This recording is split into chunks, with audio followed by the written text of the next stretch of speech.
Mike Tyson had no reason to exaggerate, no reason to sell fear, no reason to protect Jake Paul from anything except the reality he was walking straight into.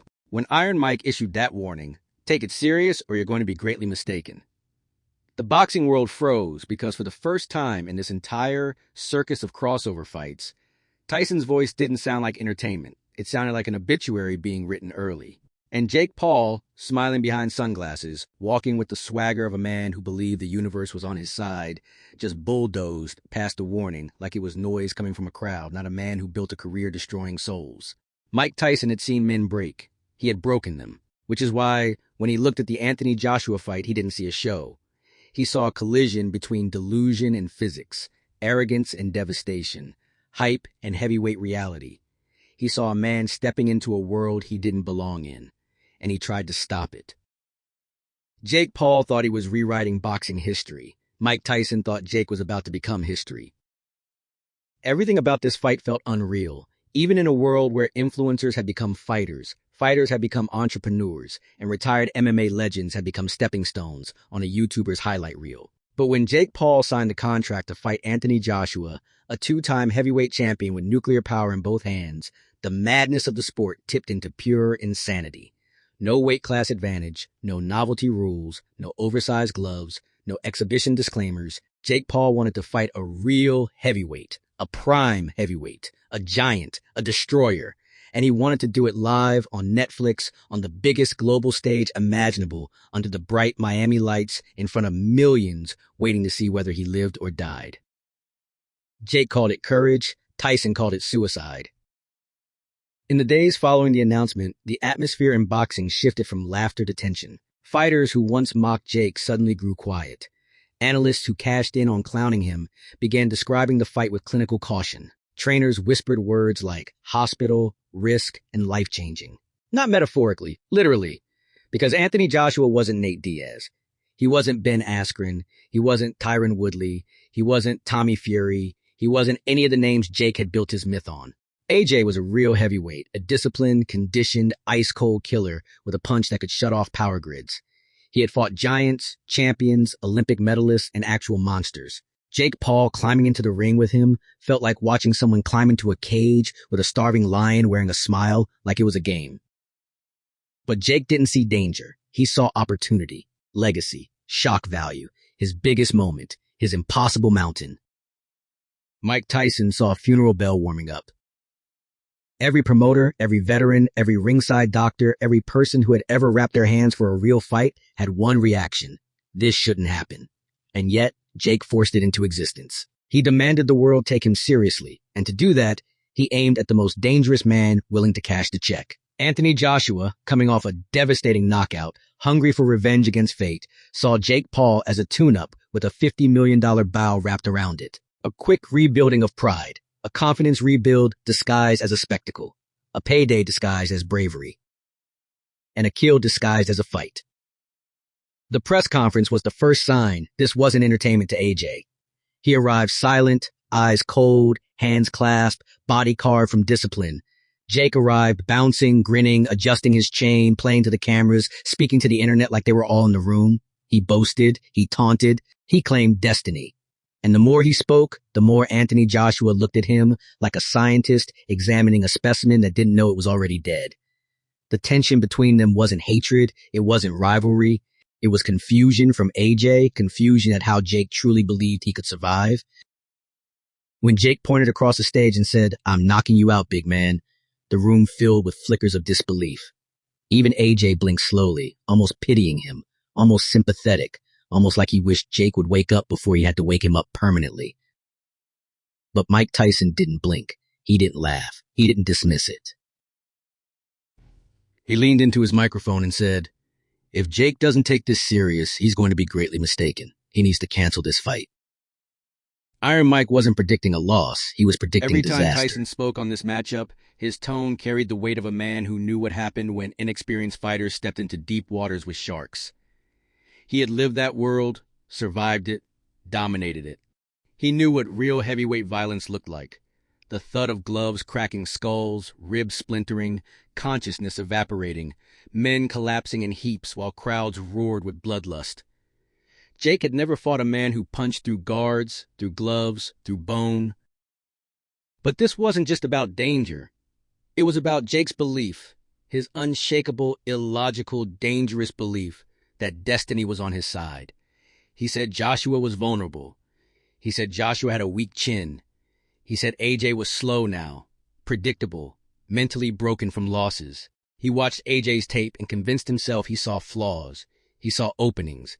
He saw timing issues. But what he didn't see was the other side of that film, the one where AJ knocked out men far larger, far smarter, far more experienced than Jake. Jake wasn't just stepping up, he was jumping into the stratosphere without a parachute. The boxing community begged him to reconsider, but Jake refused. He said he was born for the impossible. He said he thrives in chaos. He said critics had been wrong about him before and that they would be wrong again. He said he wasn't afraid.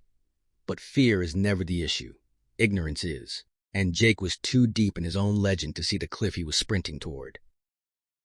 Meanwhile, AJ trained like he was preparing for an invader. No mercy, no jokes, no soft sparring.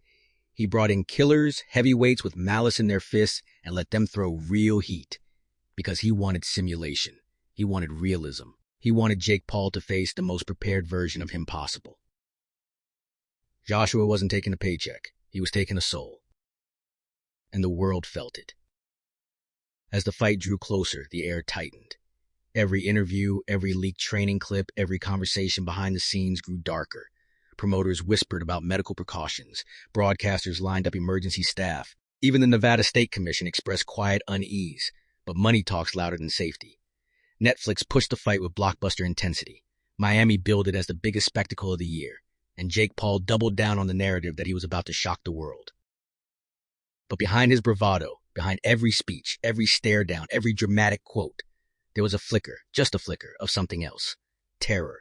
Real human terror. Every great delusion cracks before reality hits. And Jake's cracks began showing. The moment he stepped onto the stage for the final face-off. AJ towered over him. Not like a fighter, like a monument, like a statue carved for war. Jake swallowed. The cameras caught it.